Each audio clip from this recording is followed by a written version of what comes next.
Bonjour et bienvenue dans Culturetainment. Compte tenu de l'actualité artistique riche, cette semaine nous vous proposons non pas une, mais deux visites d'exposition incontournables. Niki de Saint-Phal au Grand Palais et Construction de François Avril à la Humberty Brine Gallery. C'est parti.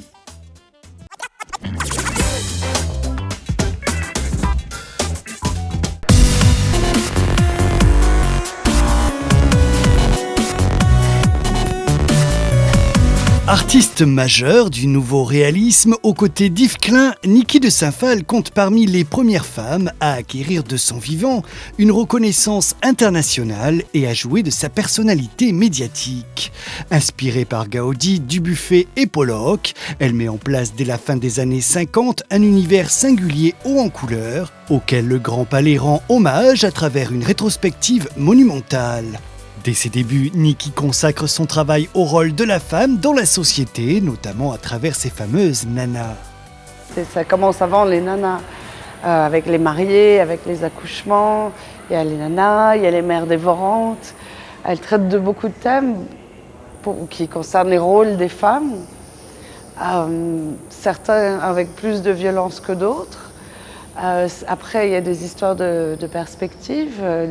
Les gens sont parfois un peu troublés par les accouchements. Dans les sculptures de Niki, il y a la contradiction, les émotions, la violence, la peur, le courage, l'humour. Elle a réglé le compte de tout le monde. On parle souvent du père, mais les mères dévorantes sont très très violentes. La mère reste toujours un peu sacro-sainte pour beaucoup de personnes. Avec Niki, personne n'était saint. Pour moi, les nanas ont toujours été des guerrières. C'est une armée de bonnes femmes qui arrivent et attention au patriarcat. Elle représente beaucoup de choses. Niki a été mannequin, elle connaît ce qui est considéré comme la beauté féminine, donc très grande, très mince. Elles arrivent, elles ont leur sexualité, elles portent leur sexualité, leurs seins, leurs fesses, parfois leur sexe bien en avant, coloré, invitant. Donc il y a cette affirmation de la sexualité féminine pour arrêter d'avoir peur de cette soi-disant sexualité obscure qui ne l'est pas du tout, elle est très claire. Donc il y a quand même différents niveaux. Il y a la société telle qu'elle est à l'époque qui est complètement matriarcale. Ma mère a été témoin très jeune de personnes qui jetaient des pierres à Niki dû à la manière dont elle était habillée, avec les cheveux courts, en pantalon, etc. Niki de Saint-Phal est la première grande féministe du XXe siècle. Elle a aussi rendu hommage aux mamans et à leur vie difficile, souvent dénigrée. Élevée aux États-Unis, Niki s'affranchit de la violence incessante qui l'entoure, grâce notamment à ses toiles Les Tirs, des peintures réalisées au tir à la carabine. Il ne faut pas oublier que Niki a grandi aux États-Unis. Il n'y a qu'à voir ce qui se passe aujourd'hui encore et leur obsession des armes à feu. Donc c'est ce côté très américain, parce qu'une femme de sa génération en France avait vécu la guerre. Donc c'est pas du tout le même rapport par rapport à l'arme, c'est vraiment son côté américaine. Elle faisait saigner la peinture. Il y a aussi à cette époque tout un discours interne au monde de l'art sur la mort de la peinture ou pas, etc. Skull, ce crâne monumental, une œuvre engagée, colorée et accessible qui se trouve à la fin de l'exposition, résume assez bien toute l'œuvre de Niki de Saint-Phal dans laquelle la violence est omniprésente. Oui, mais parce que la vie est comme ça, la vie est violente, on va se prendre des coups. Alors après, soit on reste traumatisé par les coups, soit on la transforme. Bien sûr, il y a les références à l'art mexicain, le Dia de la Muerte. Il y a aussi, il faut penser au sida. Les années 80 ont décimé beaucoup de ses amis plus jeunes. Elle avait une espèce de culpabilité par rapport au fait qu'elle avait pu être expérimentée sexuellement totalement librement, et la génération d'après en payait un prix monumental avec cette maladie monstrueuse qu'on est toujours en train de combattre. Et donc il y a cette transformation, mais si vous regardez, il y a certains des petits crânes, ils ont quand même des grands sourires. Elle montre ses dents aussi. Bon, c'est un peu des dents de pirate, elles sont dorées, ou de rappeur.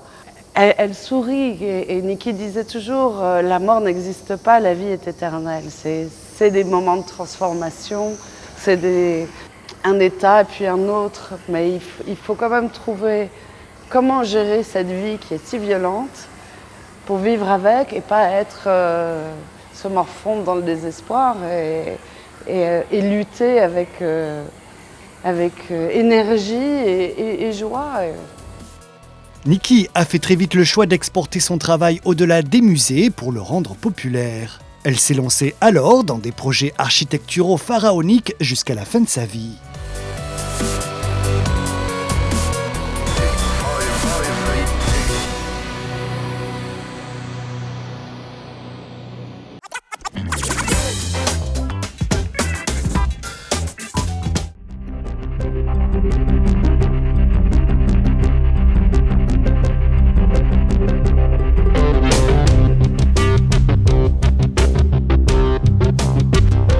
François Avril est un artiste qu'on suit depuis plus de 6 ans. Et un artiste comme une galerie, en a un dans son existence pour nous. Et donc on l'accueille ici à la galerie Huberti Brenne Paris avec l'exposition Construction qu'il avait en tête, dont il avait le concept en tête depuis plus de 10 ans, nous a-t-il dit, et ce qui donne des choses extraordinaires.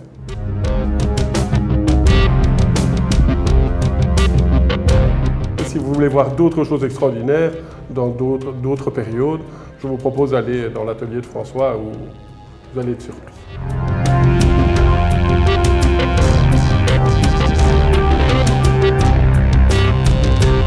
Les villes sont une grande source d'inspiration pour moi. Elles occupent une part importante de mon travail. Je suis né dans une ville, Paris en l'occurrence. J'ai toujours vécu la plupart du temps dans des villes. Donc, je sais pas, c'est un environnement pour moi qui était très naturel et très rassurant en fait, parce que très rapidement, ce sont des constructions stables, avec des ombres franches, et j'ai su, je dirais pas rapidement, mais très vite, je les ai intégrées et j'ai su les dessiner. En fait, de toutes ces villes différentes, comme Tokyo, Paris, New York, Bruxelles, m'inspire un peu de la même façon, parce que je recrée les villes en fait. Je m'en inspire, mais en fait pour dessiner Tokyo, Paris ou Bruxelles, il suffit en fait de quelques codes liés à la ville. C'est en général du mobilier urbain, une forme de réverbère, une signalétique, une sorte de skyline différent, mais pour moi ça reste des volumes que j'organise, que j'agence à ma façon. Je compose les villes comme je l'entends. C'est pour ça que je ne suis pas tributaire de la réalité. Je ne suis pas architecte, mais on m'a parfois demandé si j'avais une formation d'architecte ou si je dois être intéressé par l'architecture. En fait, mon souhait le plus grand, ça serait de construire ma maison, de la dessiner et de la construire. Ou même un autre souhait, et d'ailleurs dans l'exposition j'ai fait ça, j'ai fait des Kunstmuseum, des sortes de musées d'art moderne, comme modestement le Guggenheim ou des choses comme ça, mais à ma manière, et si on m'en commandait un, je serais très très heureux de le dessiner, et après de travailler avec des architectes qui verraient si c'est réalisable ou pas. On me l'a souvent dit, je dessine des villes silencieuses. C'est pas difficile en fait, j'enlève les voitures. En fait, j'enlève tout ce qui peut faire du bruit, et quand on enlève la source de bruit, le bruit disparaît. Et dans un premier temps, je ne les enlevais pas par paresse de ne pas avoir à les dessiner, mais c'est parce qu'elles tuent justement les perspectives. Mais dans mes villes, j'enlève les voitures, les personnages deviennent des petites silhouettes qui ponctuent, en fait, qui rythment un petit peu la surface, au même titre que certaines fenêtres. Mais je suis souvent spectateur, en fait, d'une ville et que je vois un petit peu de loin. Pour moi, vraiment, je vois les gens comme des petites silhouettes qui s'animent, chacun avec un destin particulier, et qui ne se parlent pas, en fait. Chacun a... Mais moi, ma préoccupation, c'est j'en place une là parce que j'ai besoin d'en placer une là. C'est toujours pareil.